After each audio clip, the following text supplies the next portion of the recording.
Hi, welcome back to CapexForexTrading.com. In this video, we're going to focus on the Relative Vigor Index, which is also referred to as the RVI.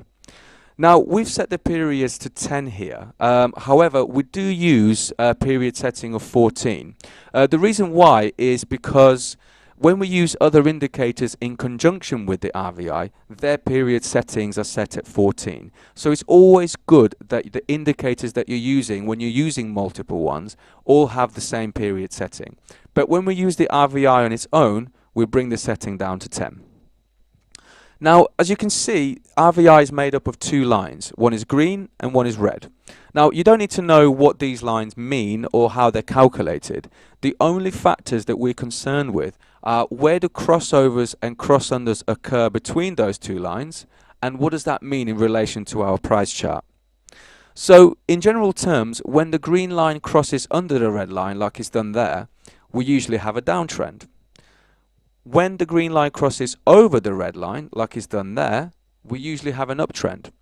However, don't make the mistake of placing a sell every time the green line crosses under the red line, and don't place a buy every time the green line crosses over the red line. We need to look at the trading scenario in much more detail to ensure that the RVI is being used in the correct way. So the first way in which we can use the RVI indicator is by combining it with another one simply to confirm trend direction. And that indicator is a 100 period moving average. So if I just load that up to my chart, you can see basically when prices are below the EMA, we're looking to trade downwards, and when prices are above EMA, we're looking to trade upwards. Now, one thing you need to bear in mind with the RVI indicator is that we're not using the values in the vertical scale here. So we've got a lower value there and a higher value there. We're not actually concerned with the value that they actually represent. We're only concerned with these crossovers and what it means in relation to our chart. So when we're trading a downtrend, as well as looking for prices to be below the 100 EMA and as well as looking for the green line to cross under the red line, we're also looking for new lower highs. And that's exactly what we've got there. But we're also looking for new lower lows, which is exactly what we've got here, here, here, here, and here. So it is this printing of new lower highs that tells us that the trend is still going downwards. So what we need to do is get a horizontal line and simply reference every one of these lower highs to see if we can take the trade. So we'll start with this one, which is lower than this one here. So can we take that trade? No, because the green line has not crossed over the red line in the RVI. So we move on to the next one. So we move that across here. No, the RVI is still not crossed over. Now, we're not going to use this one because, as you can see, this high is higher than this one. So that doesn't comply with our rules. So we move on to this one. It's lower high. Yep, the lines have crossed over. However, we can't take that trade because this low is higher than this low. Remember, it needs to be lower. This low needs to be lower than this one, but it's not. So we move on to the next lower high. Move it across. We go, yeah, lower high. We also got a lower low, so this looks good. This low here is lower than this one, and the lines have crossed over. So this is the low, sorry, this is the high where we would take the trade. So if I just move that across, our profit target is just a few pips above the previous swing low, which is here. So that's our profit target. And our stop loss is just a few pips above the last previous high, which is here. So that'll be here. Our trade would be here. So this is our risk area in between these two lines. And our profit target is all the way down here. And look how quickly the market dropped when we took that trade. Okay, so everyone's doing the same thing. The market is showing signs of continuing to go in a downwards direction with these lower highs and lower lows. We're trading below the 100 EMA and our RVI has crossed over. The same applies when we're trading in an uptrend. So the rules are the same except they're in reverse. So what we're looking for now are prices to be above the 100 EMA, but we're also looking for new higher lows, which is what we get here, and new higher highs, which is what we get here. So we've got a perfect uptrend there.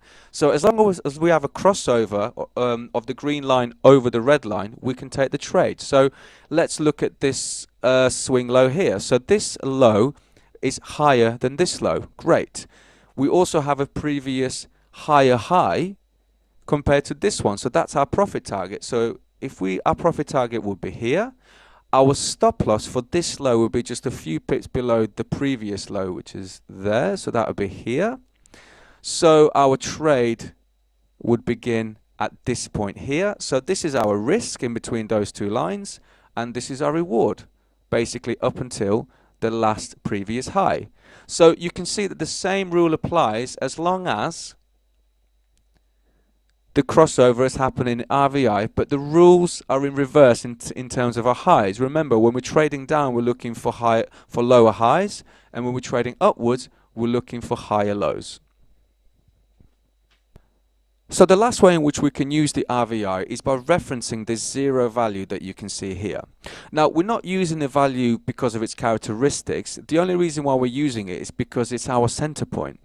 So what we do is draw a horizontal line and make sure that the value is set as 0, press OK, and we double click to ensure that the line doesn't move. So basically in this method, what we're looking for is for the RVI to be at the right side or on the right side of the zero line. So when we're trading upwards, we need the RVI to be above the zero line. And when we're trading downwards, we need the RVI to be below the zero line. And realistically, that is as complicated as this method gets. But remember, the same rule applies with the lower highs in a downtrend and the higher lows in the uptrend. The only difference is that you have to now wait that for the RVI to be on the right side of the 0/center line. Now, what you might find is that if you only use one of these methods, you may get into trends a little bit late. But if you combine both of those methods along with any other indicators that you find comfortable working with, you may see or you may find that you're not going to miss out on any trading opportunities. So experiment with other indicators that you have. Otherwise, combine the two methods that we've shown you in this video and you should be okay. So if you have any questions or comments, we'd love to hear from you. Just put them in the box below.